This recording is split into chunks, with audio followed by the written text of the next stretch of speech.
Hakuna aliyewahi kufanikiwa kutoka salama katika msitu. Hata nyinyi hamtaweza kutoka katika msitu.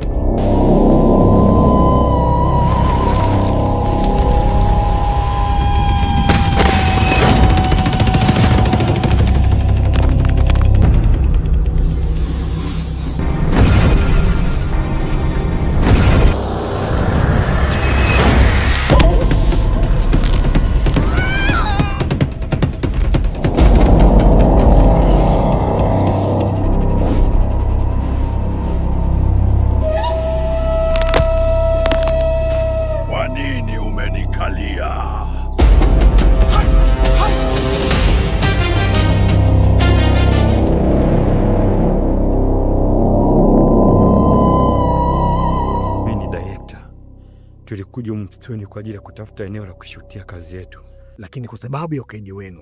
Wewe unajua unanisaidia nini? Kati ya vitu napenda sana kuvizingatia ni muda. Tumekatazwa kuvuta sigara katika msitu, lakini pia hairuhusiwi mtu kunywa pombe katika msitu. Na wewe mwisho wako utakuwa ni kifo tu. Mzee, naomba nisaidie tu nitoke huko ndani nirudi nyumbani.